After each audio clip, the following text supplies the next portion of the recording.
Phase 4 of the MCU, currently doing pretty well actually. Black Widow finally got her standalone film fans have been waiting a very long time for. Shang-Chi and The Legend of the Ten Rings had some people going, who? Before watching it and really liking it afterwards. Eternals existed, and Spider-Man No Way Home arrived and satisfied mostly everyone's expectations. MCU fans were probably worried how any movie could be as hype as either Avengers Infinity War or Avengers Endgame. The sheer scale of these movies are probably the biggest it's ever been, from the characters, overarching plots, but most importantly the action and the stunts. So let's dive in to see how Marvel upped the ante for their stunts, but before that, it goes without saying, spoiler warning for Black Widow, Shang-Chi and The Legend of the Ten Rings, Eternals, and Spider-Man No Way Home.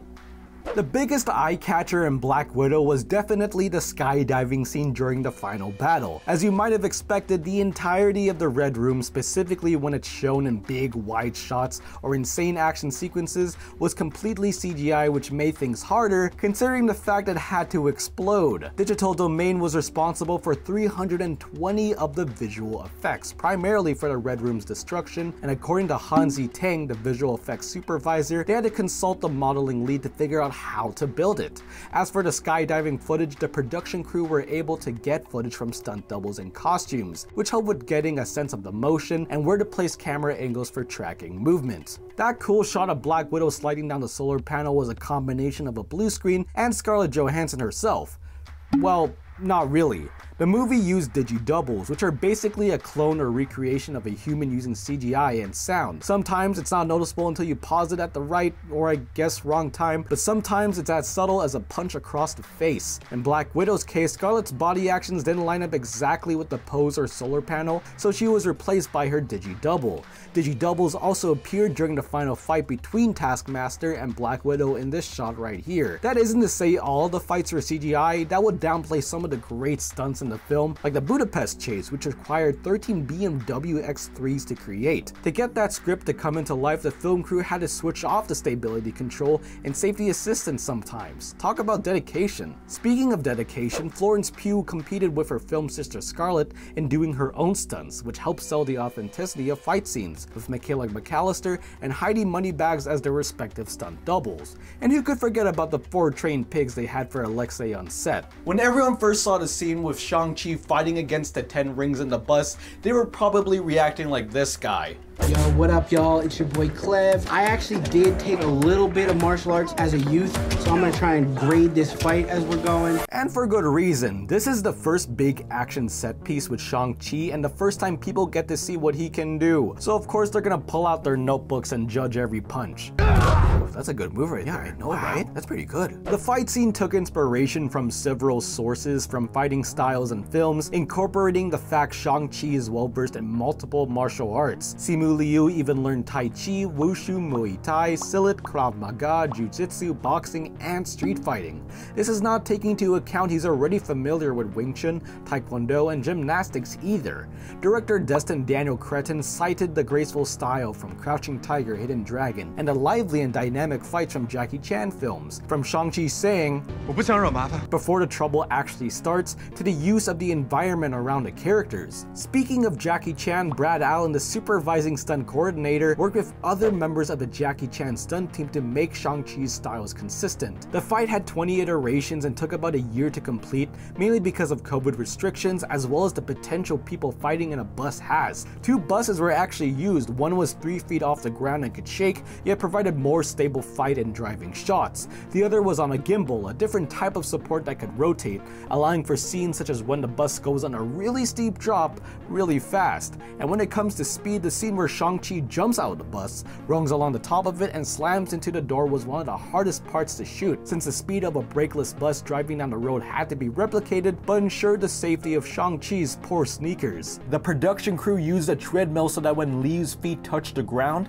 it slid and couldn't balance properly. While a stunt double had to climb the bus, Liu did the one-shot take of running into this close-up. The film does a great job of blending visual and practical effects. How much of Macau in this fight scene do you think was CGI? Oh, you know, just the entire backdrop. What about this bus crashing into these cars?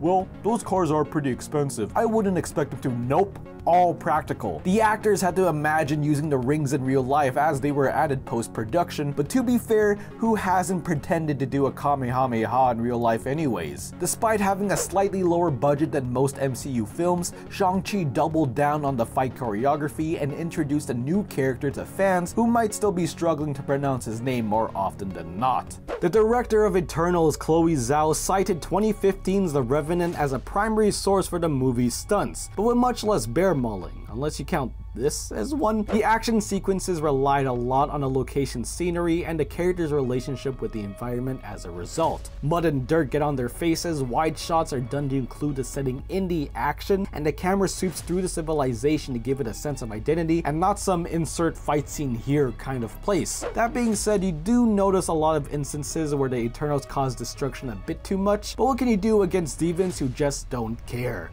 Like, geez, Gilgamesh, that took like 2 months to make. Don't you want to consider the okay, never mind. Gemma Chan, who portrayed Cersei but also had a role in Captain Marvel as Minerva, described the difference of filming between Captain Marvel and Eternals, the former having more studio work and blue screen, while the latter used more natural light and incorporated the environment more often. A few of the filming locations include different places in both Spain and England, like the Swinley Forest for Alaska, the Fuerteventura in the Canary Islands, and the Fregas do Iyum for the Amazon forest battle. Zhao was also given creative freedom for this movie, allowing her to utilize her 360-degree shots and same camera setup in her award-winning film Nomadland. This is the movie that couldn't afford to be disappointing. As soon as fans saw Alfred Molina reprise his role as Doc Ock in the first official trailer, they knew, yeah, Toby and Andrew are totally gonna be in a movie. We don't care how, they'll be there. And in the worst kept secret possible, the movie fulfilled that promise. But with all of these heroes and villains, how do you keep things from going too off the rails? Like, almost falling off the track is fine, but not a complete train wreck. Most people know Willem Dafoe only agreed to return as the Green Goblin if he were to do his own stunts and if the character wasn't just a cameo, and he didn't disappoint. Laughing maniacally at Peter's constant punches gave goosebumps to all of the film crew on set before powerbombing him through about 7 floors. Dafoe loved doing action sequences, calling them pure since he's doing exactly what he wants to. Every punch, every swing, every impact is from him. And those laughs, those are real. And scary. And he's saying all of this different stuff about. In Spider-Man 2, Doc Ock's tentacles were a mixture of puppetry and visual effects, emphasizing their individual personality. However, No Way Home made these arms completely CGI and were added post-production. Molina, who was literally on a harness for 90% of his stunts, stated that this gave him more freedom physically, but he had to be more mindful as to how the editors would add the arms and how they would make them move. Jamie Foxx flew around a blue screen room with people dressed in blue screen suits to help add to the feeling of him flying. Wires do come into play a lot since they were used for about 6 to 8 different characters. Stunt coordinator George Cottle had to ensure each character had their own unique movement, feel, and identity. Thomas Hayden Church and Riz Ifans recorded their lines for the film but did not appear physically due to COVID, which is why fans could point out the reused or repurposed footage from when they returned back to normal. John Watts himself even stood in as Sandman for the body and the facial performances he intended to have. Still, there are some notable practical stunts in the film, especially with Tom Holland, who was not left off the hook for stunts, having 2 stunt doubles as Spider-Man. The amazing final fight between Tom and the Goblin was practical and felt exhausting. It's like they took a finisher from Insomniac's Spider-Man for one move. Toby and Andrew had to get back into shape to fit into their suits after almost 1 to 2 decades between the both of them. One of the hardest scenes, according to Tom Holland, was actually landing on top of the Statue of Liberty's crown, since he tried to do the most Spider-Man-like pose on an uneven surface. In terms of action sequences themselves, this is probably the biggest in scale out of all current MCU Phase 4 movies, not only in expectations. Oh yeah, Sam Raimi's Doctor Strange in the Multiverse of Madness seems to be the next to take that title because of all the possibilities in the film and the multiverse. And with Patrick Stewart confirming his voice in the initial trailer, fans have been brewing with excitement ever since. Hey, thanks for watching till the end of the video. What are you most excited for in Doctor Strange in the Multiverse of Madness? What was your favorite MCU Phase 4 movie so far? Let us know in the comments below and stay tuned for more content from Screen Rant.